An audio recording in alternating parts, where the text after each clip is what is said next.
today we're going over what I call the organic back tuck, because I didn't learn my back tuck in the gym. Well, that's half false, okay?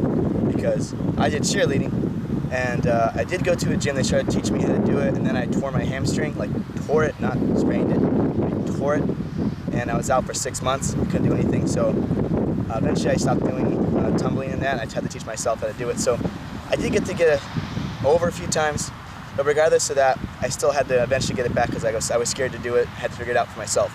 So anyway, this is the organic back tuck, and what it is it's a series of movements that, through experimentation that I was doing when I was younger, I figured out how to do a back tuck on my own without a spot. So just watch this, you'll see what I mean by it. I'll try to give you a little bit of detail, but you can kind of see what I mean by it. I'll do it both directions. Starting out first with the Macaco, okay? Well, first of all, backward roll, that's important, okay? Remember the tutorial. All right. But yeah, starting out with Macaco, which is basically means monkey in Portuguese, and it's like doing a back walkover. It's a capoeira move. All right. So take a look at that really fast, Macaco. I'm doing this on my bad side because this is the direction I learned it back before, and I do it better on the other side now, but I'm doing my bad side because that's how I started out. So I'll play fair.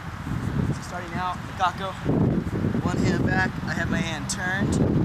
Okay. The other hand's gonna jump over. I'm going to swing it over the top. I'm going to push out with both my legs, and I swing my arm over, okay? So from here, up, and I went over the top, okay? I'll do that again. From here, the more you look at this arm that's swinging over, the easier it's going to be, okay? From here, jump up, 2 hands, and down, all right? Now, like I said, that wasn't on my good side. Doesn't matter, okay? But that's the starting side, so we have that, okay? That's Macaco. Next thing you gotta learn how to do is jump into a Macaco. This gets you started on your back handspring. And originally my back handspring was really, really crooked because I'd look to the left instead of look back. But that's how I started out to get over my fear. So if that's what you have to do too, you get over your fear. So here we are again. Okay, so now we're gonna do a jumping Macaco. Same idea. All right, so from here, I would jump over the top. And it still looks very, very ugly. It's kind of like a cartwheel, okay? But once I got over that, then I started to do a standing one, more higher up. And I would arch a lot and jump sideways. Feels really good in the side. Yeah. All right. But this time, I'm gonna actually jump. So I'd swing my arms, do everything perfect for a normal back handspring, but I would get scared and I would jump sideways. So it looked like this.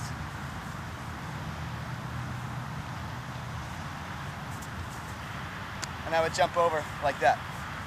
Pretty much I kept doing that until I landed with both my legs together, so it looked like this.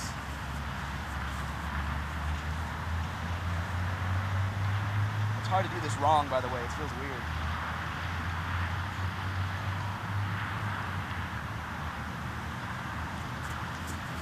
I actually did that kind of good, sorry.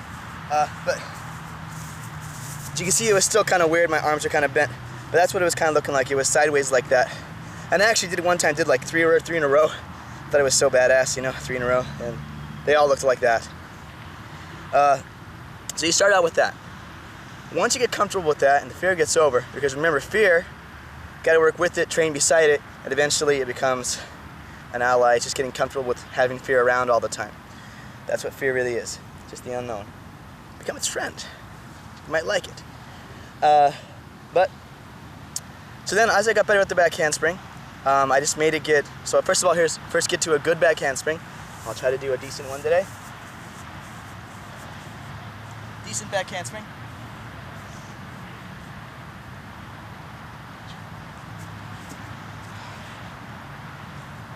It's all right, I'll do another one.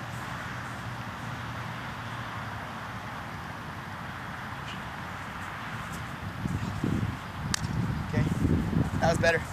But once you start getting a decent back handspring, then you gotta start what's called teardropping it, okay? I'm not talking like the circus type either, because they actually still do good back handspring form. They just do it in one spot. I'm talking about actually jumping up more. So your back handspring, you're kind of floating for a second before your hands touch the ground. The ones that gymnastics tumbling teachers hate, they also call it a dog backflip. I call it that because it looks like a dog's doing a backflip. But you jump extra high, all right? So you're in the air for a little bit, then your hands touch down. So you're getting the safety of the hands touching down in the middle of the rotation, then putting your feet down. So that would look like this.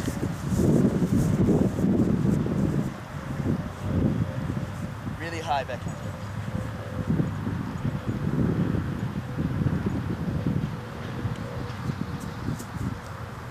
All right, so I jumped up extra high, okay? Still got the arch in there, put the hands down, so I went up, boom, boom, and then came down. Good back handsprings sound like this, boom, boom, boom. A bad back handspring sounds like boom, boom, boom, because you're doing feet, hands, feet instead of feet, hands, feet. So it's a little weirder. It's like you miss a beat in there. So once you got that down, nice and high, back handspring, then I missed my hands. So what I did this time, it's like, okay, I'll do a really high back handspring, and then I'll just tuck my legs in when I feel like I'm at the top. I'll still have my hands out just in case I don't make it over. Okay, this is what I did. So jumped really high, still had my arms out to catch myself in case that happened. You can still throw your head back, you can still look, that way you can still see that way and see where you're at. And then pretty much either when you see the ground or when you feel yourself kind of at the height of your jump, then just tuck your legs in. And all that is really, okay, is just you have your body arched and then you're just gonna tuck them up. Try to bring your knees to your forehead or your knees to your shoulders and your feet over the top, and it makes you flip. So watch this, ready? I do a high back handspring and then I'm just like, oh, I'm gonna land it. So there I am. So I'm here, really high back handspring, and you end up flipping over, okay? You still touch the ground. That's literally what my first back tuck looked like, was like that, okay? As I just waited, and then I tucked in at the top, and it flipped me over the top, okay? Like I was a back handspring and tuck it in. When you felt better with that, okay, you do a lot of those, you feel better with those, then you start to do it more vertical, okay? Or you start doing whip backs, and whip backs are like a back handspring with no hands, but with a back tuck kind of form. Those look like this. This is what most people end up doing, especially a lot of break dancers when they first started. Or break dancers, when I did it, look like this. They would go for, they'd swing their head back a lot more, then snap their legs down. And it would look something like this. That's the way they were arching their body. So they'd be like this, and then they'd go, and they would swing their legs over, but usually a little straighter. I don't care. All right, so it'd be more whippy. Anyway, once you get comfortable doing that, like back handspring tuck thing, and you start missing your hands more often, then you gotta start jumping up more, all right? And not throwing your head back, not arching or anything like that. And then you start actually developing the tuck on its own. So you don't have to grab your legs or anything yet. It'll start looking like this.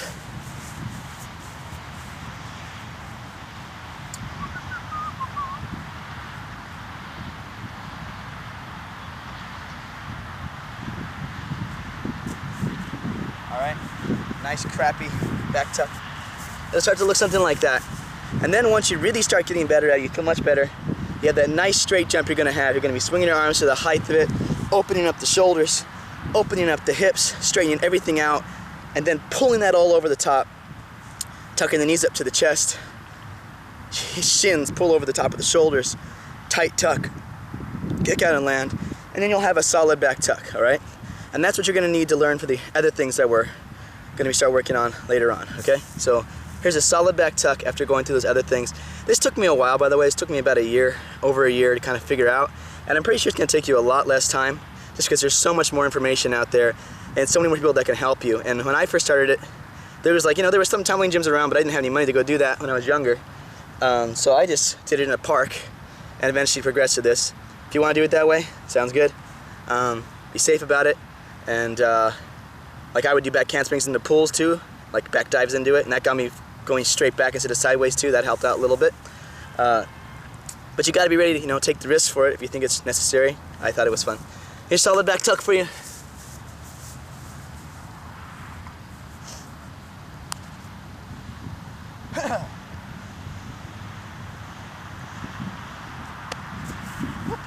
Jump back a little bit that time. Do it again. Try to land in the same spot.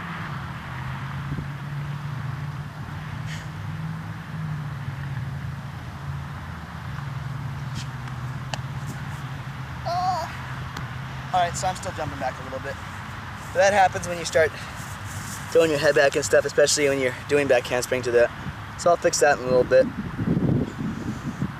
But as you saw, I go up really high as I can for my height, tuck in, and then I land, okay, kicking your legs out. Then once you get better at it, the more explosive you become with it, the faster you jump up and get everything open, then you feel that lift in your upper chest, the hips open, you tuck everything over, and just as fast as you got in, jumped up, it's as fast as you have to open up. You don't want to go slow out of it, because then you end up kind of being like this kind of sluggish back tuck out of it.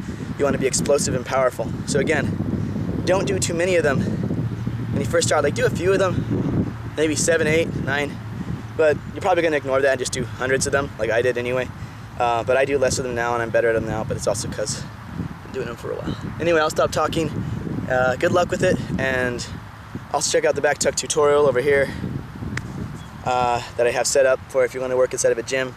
And maybe I'll put up a spotting one for your friends if you trust your friends to spot you. Peace.